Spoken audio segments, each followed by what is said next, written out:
Greetings, everyone, and welcome to another edition of Lesser Known But Awesome Heroes.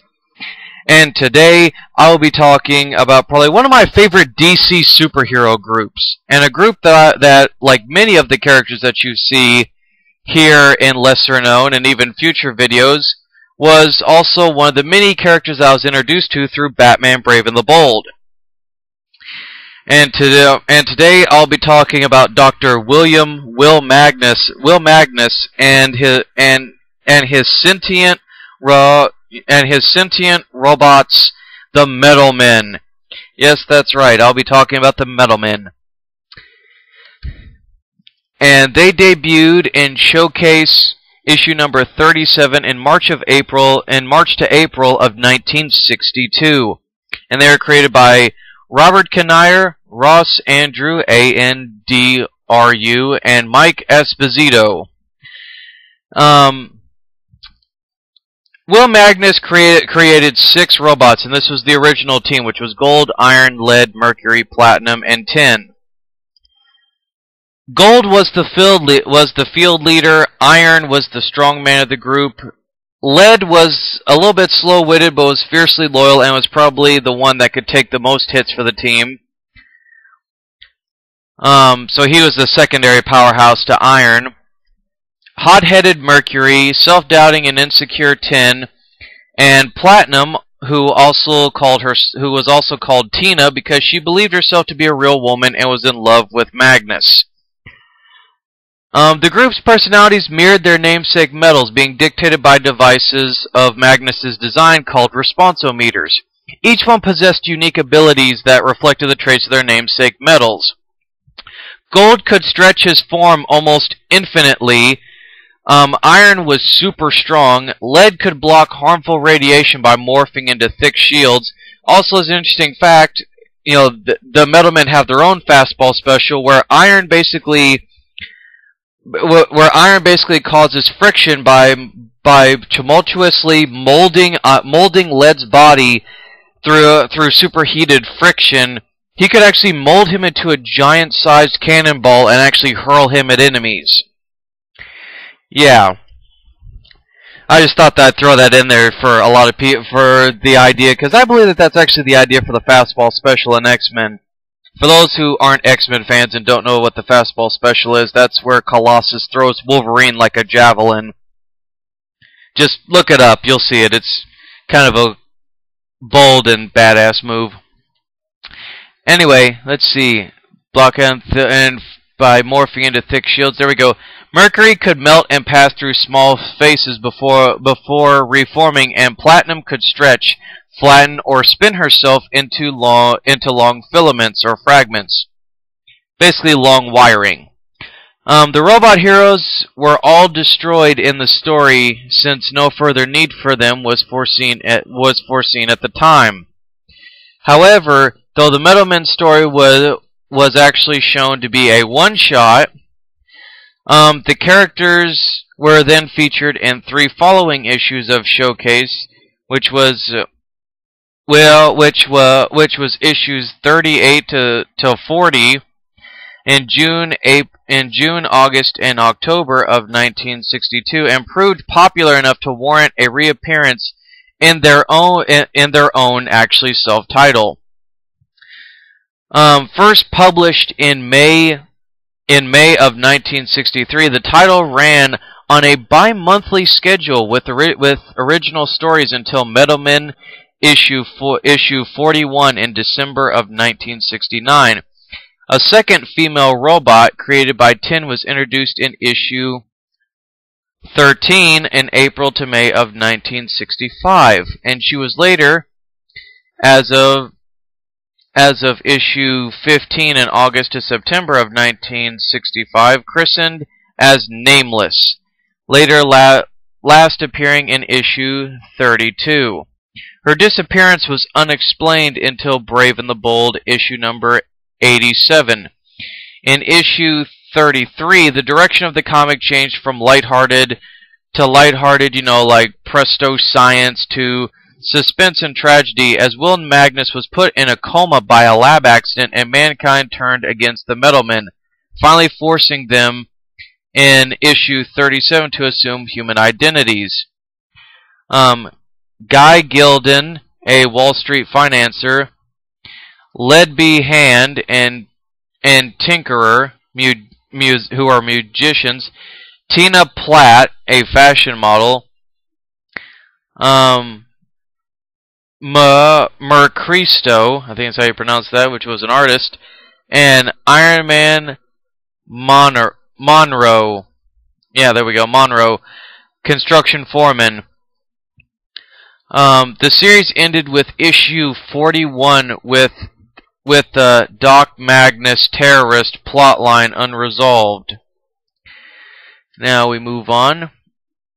The Metal Men lost their appeal by looking like humans and wearing street clothes. Issues 42, 43, and 44 in March, May, and July of 1973 reprinted earlier showcase appearances with the first issue, with the title then on hiatus until returning with the original numbering in issue 45 in May of 1967. With Will Magnus regaining enough sanity to become responsible for his creations again. Well, when they all perish from the radiation fury of Plutonium Man, the bi-monthly publishing schedule continued until issue 56 in March of 1978, when the title and many others were canceled due to the DC implosion. And the Metal Men then would co-star with other DC heroes such as Ray Palmer, the Atom, Rex Mason, Metamorpho, and Batman in Brave and the Bold issues 55, which was in September of 1964, 66, July 1966, 74, November of 1967, 103, November 1972, no, 111, 12, 13. Yeah, 113. I had to count there for a moment. July 1974.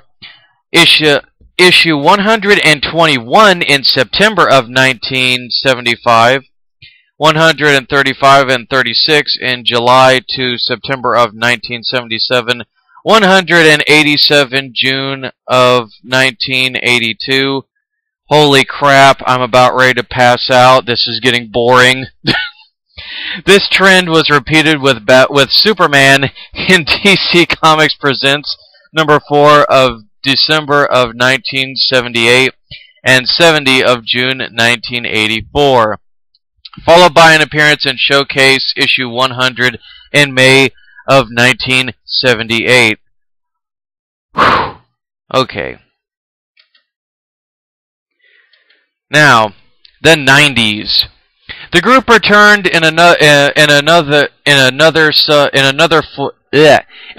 self-published title that was a 4-issue miniseries. It was Metal Men Volume 2, issues 1 through 4 in October of 1993 to January of 1994. That featured a retcon of the character's origin story. A laboratory accident transfers the intelligence and personalities of Doc Magnus's brother Mike, his fiancée Sharon, lab workers Redmond Wild and Randy Pressman, Thomas Tinkham, and a pizza delivery guy named Jack to Blank Robots, which was gold, platinum, mercury, iron, tin, and lead, respectively. During a battle, Gold is killed and Doc Magnus, mortally wounded, being forced to transfer his personality into a robot known as Viridium. Magnus then becomes the leader of the Metal Men. 2000s. The Metal Men then reappeared during the Infinite Crisis storyline in Infinite Crisis 1 through 7 in December of 05 to June of 06. Villains United 1 through 6 in July to December of 05, battling the OMAC cyborgs and acting as part of a superhero strike force assembled to protect the city of Metropolis from the secret society of supervillains. And several of the Metal Men appeared in Justice League of America Issue 1, Volume 2 in August of '06. With the events of the limited series eventually revised and presented as a delusion suffered by Doc Magnus in 52. In 52 issue 22 in October of '06. The entire group reappeared in Batman, Superman,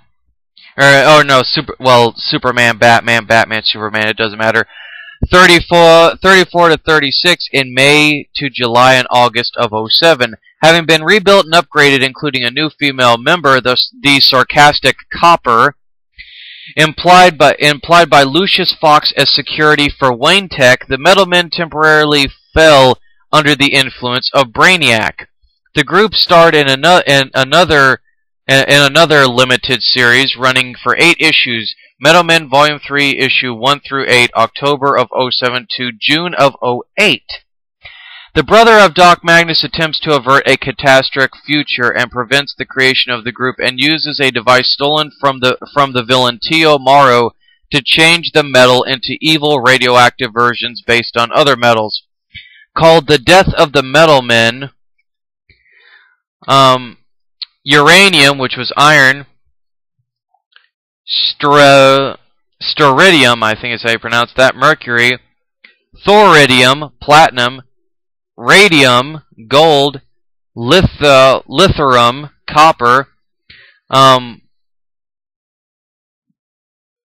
plutonium, lead, and foridium, which was tin. Doc Magnus, however, is able to reverse the process, and with the Metal Men, with the assistance of the alien robot Elron, defeat his brother.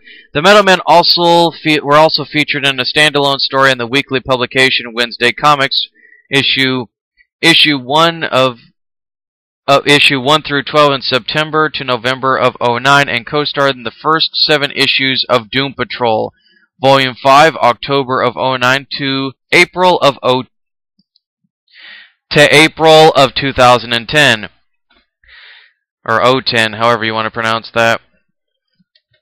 Here we go. This series was later reprinted in DC Comics Presents Metal Men 100-page Spectacular in 2011.